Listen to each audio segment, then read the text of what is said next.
Assalamualaikum warahmatullahi wabarakatuh. Pada kegiatan Latsar CPNS 2021 di agenda kedua, kami mendapatkan tugas secara berkelompok untuk mendiskusikan tentang akuntabilitas dalam konteks dengan tutor Bapak Sugiono Esos MSI.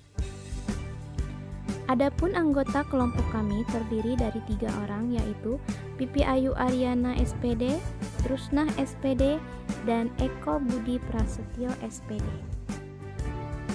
Akuntabilitas itu sendiri adalah kewajiban pertanggungjawaban yang harus dicapai.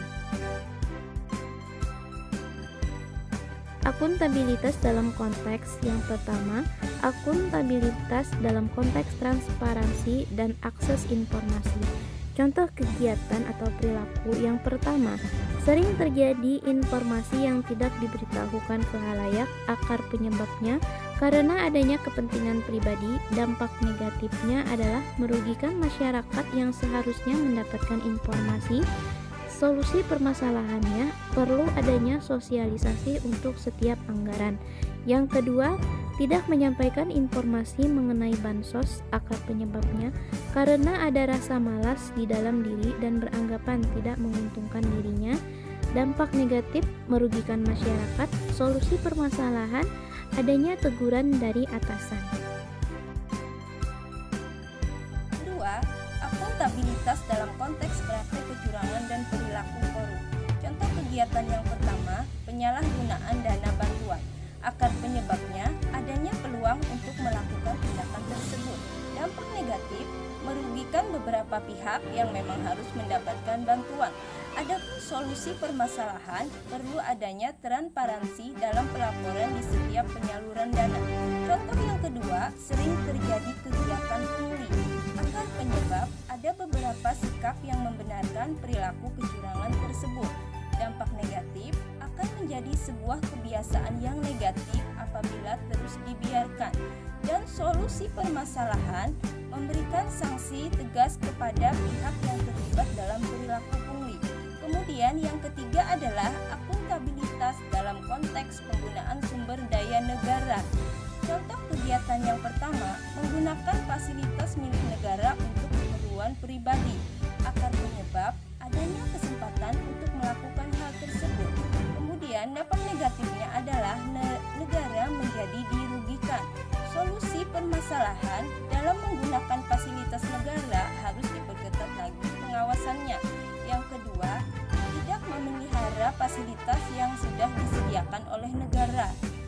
Akar penyebab kurangnya kesadaran diri sendiri untuk ikut menjaga dan merawat apa yang sudah disediakan. Dampak negatif, fasilitas yang disediakan menjadi cepat rusak. Kemudian, solusi permasalahan dari hal tersebut membuat peraturan dalam kegiatan pemeliharaan fasilitas yang sudah disediakan. Yang keempat, akuntabilitas dalam konteks penyimpanan dan penggunaan data dan informasi pemerintah. Contoh yang pertama, untuk contoh kegiatan atau perilaku. Adanya kecurangan dalam pelaporan data atau penyampaian data yang fiktif dari aktivitas yang dilakukan. Akar penyebabnya adanya sikap yang kurang bertanggung jawab dan malas. Dampak negatif, hasil dari pekerjaan menjadi tidak maksimal. Solusi permasalahan dengan memberikan bukti fisik dari laporan yang dibuat. Contoh yang kedua, untuk contoh kegiatan atau perilaku. Adanya pihak yang sengaja membocorkan data rahasia yang dimiliki oleh pemerintah. Akar penyebab adanya akses untuk melakukan hal tersebut demi keuntungan pribadi. Dampak negatifnya, pemerintah mengalami kerugian.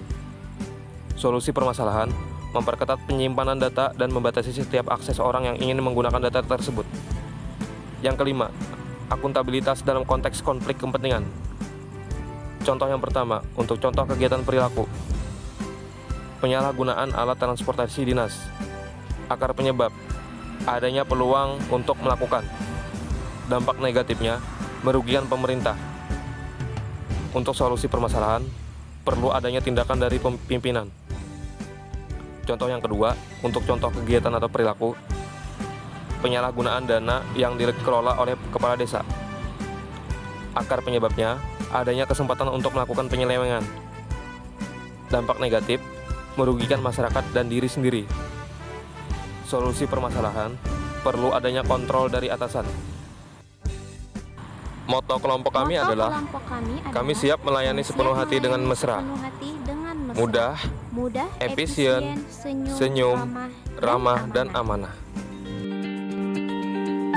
Demikian persentase dari kelompok kami. Sampai jumpa di lain waktu. Wassalamualaikum